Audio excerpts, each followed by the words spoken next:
Hey, it's Chay. Welcome back. You're with the Oz Arab Media team for another episode of Her Empire, a platform exclusively sponsored by the team to celebrate the stories and achievements of the women we know, love, and support. Today, I'm joined by Sam Sakr. Sam is a professional turning heads in both the Arab and Australian business networks. As one of the youngest managing directors at Taurus Marketing, Sam has hit the ground running in her heels and hasn't looked back. Quite recently, she's also amassed a huge following within her family and online for pulling off a wedding in 3 weeks. Sam, thank you so much for joining us today at the Oz Arab Media Studios. Hello, thanks for having me. Tell me, 3 weeks, a wedding in 3 weeks. That has had to set a huge benchmark. Yeah. How did you manage to pull that together? Look, especially being in the Arab community, you got to have that big traditional wedding, which I love and I wanted anyway. It's just all about knowing that you have a to-do list. So whether you've got 3 weeks or a year to do it, you have to get it done. So I just worked backwards, found all my suppliers, wanted to make sure we had good chemistry and it was core value aligned. They understood I only had 3 weeks. And once I got my suppliers lined up, I knew I was good to go. Let's go into a little bit about that situation and in terms of those factors contributing to putting that together so quickly. Share a little bit about your story with us. So unfortunately there was a few illnesses diagnosed in my family all at the same time and then a few passing. So I think we had about 4 family members pass away mainly on one side, but then there was some on the other. So a very tragic time, but then also deep in my family there is another member that is quite ill, and so we just wanted to make sure that the wedding happened in a time where everyone that was still with us was strongest. So we made the call to bring it up to February, and of course December, January is a time where everything's closed, so that was in mind. But I guess we had the end game right, the intentions were all set, and then the rest was just in God's hands, and doors were opened for us. And at the Oz Arab Media team here, we're so happy for you to have taken that step and obviously pulled that together despite everything happening. And we want to wish you and your family well. Thank you. Let's get into our career questions now. That just for everyone watching, you've heard that right, a wedding in 3 weeks. I think that is like the benchmark. Yes, especially in our culture and, the big shebang. It all happened, but yes, just to all the brides out there, just think the bigger picture and that to-do list, choose your supply as well. Make sure they're all good people and core value aligned. You started your career quite early at Taurus Marketing. What inspired you to take that leap, and what types of opportunities opened up to you as a young person at that firm? So it all started back when I was at uni. I was in my last semester and I was like, oh my gosh, why did I do this? I don't like this. Why did I study PR? It's not for me. And so I was on the brink of giving up. And then before I, made a decision, I said, you know what, I'm still young. Why am I giving up on something I haven't tried yet? So I took the leap and I applied for the internship at Taurus. And I guess what happened was I got exposed to agency life, a business that was very core value aligned, a team with great culture, and an internship program that has been run for many years. So Taurus Academy was founded by Sharon, our founder, and she's really held tight to that program for quite some time. And I guess I'm a case study of the hands-on experience. So since then, I was about to conclude the internship, and then I walked up to Sharon and I said, hey, when you have, 5 free minutes in the day, just let me know when you're available for a chat. And I recall she stopped everything she did and she had the chat with me. And I said, I'm loving what I'm doing here. It's been a great experience. If there's ever an opportunity, for a full-time job, just let me know because I'd like to apply. And my university degree is about to finish. And so she gave me the job on the spot.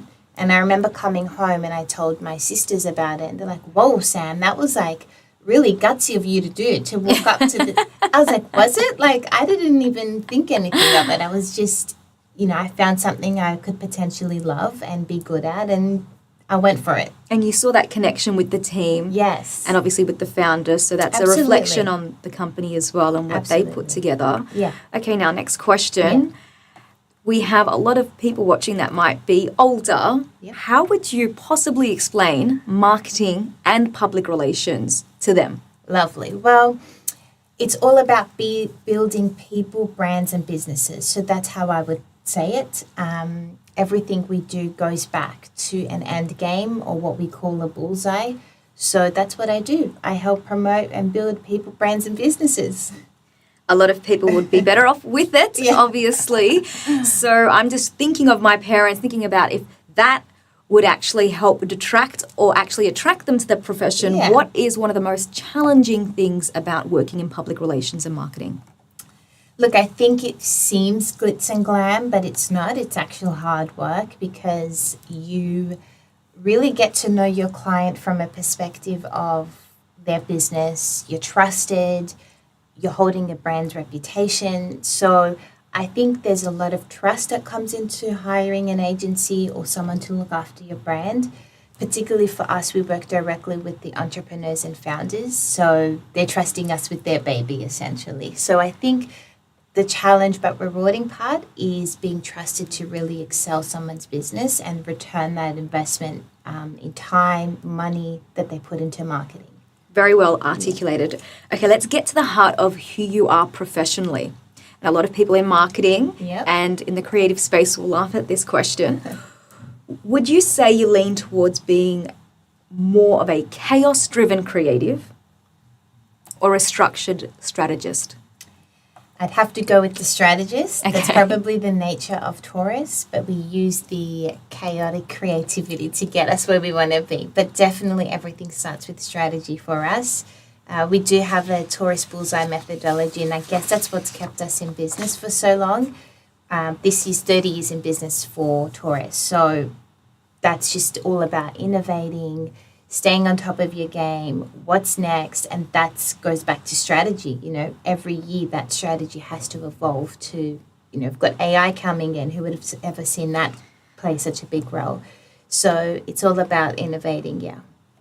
Let's talk about those crunch moments in your careers. So the highs, the lows, the twists and the turns. Tell us really about that moment that you realized you wanted to achieve something bigger. I definitely didn't wake up overnight and thought, all right, I'm going to achieve something bigger. I never pulled out a paper and thought, this is my dream. There was none of that with me. I think the world became a very funny place when COVID hit. Businesses were, I guess, in the crunch. They were on survival mode. It became a very employees-driven market. So, we had the luxury to either jump ships and go to different industries or different businesses. I think for me, I saw that was a pivotal moment to acknowledge where I've come from and how hard, when a business invests in you, you got to think, how do I invest back? And I think that was my mindset from the onset. And so it was just a lot of resilience. Running a business is not easy. And I guess what helped me excel and jump so fast into the MD role is probably playing the next part before I got it. I never really looked at my job description. I knew what I was supposed to do, but I never was, I'm going above and beyond. I just thought that was natural practice. And so, I guess sometimes the leaders at the top get forgotten. I wasn't that person. I was always checking in, what more can I be doing? What's the business trying to achieve? How can I contribute to that? And that was just an organic mindset of mine. And I guess I got rewarded in a way that, that's where I am. Natural leadership qualities. I think that's what they say. And obviously you're very humble. Thank you. We spoke about this before. Let's talk about the next question. Yeah. How has being a woman affected the career decisions you've made, especially when it comes to identifying that next move? Yeah. Look, I think it's all about empathy and really seeing what the bigger picture is for others and yourself. are you in a team that's core value aligned? Because I keep saying core value because it's so important that you're working in an environment that is for you. You know, someone might come into our company and be like, they're not for us. That's okay. But you do need that synergy because you're at work more than you are at home when you look at the bigger picture. So when you have tough days, are you in an environment where you feel like, you know, you can celebrate getting through that tough day? Are you in an environment where you're feeling supported? And unfortunately, some women aren't, but some women are as well. And some men aren't, you know. So I think it has to go back to, is this the right place for me? And if not, it's okay. Walk away and find that right place for you. Okay. Very good advice. This show promotes a seek no permission mindset.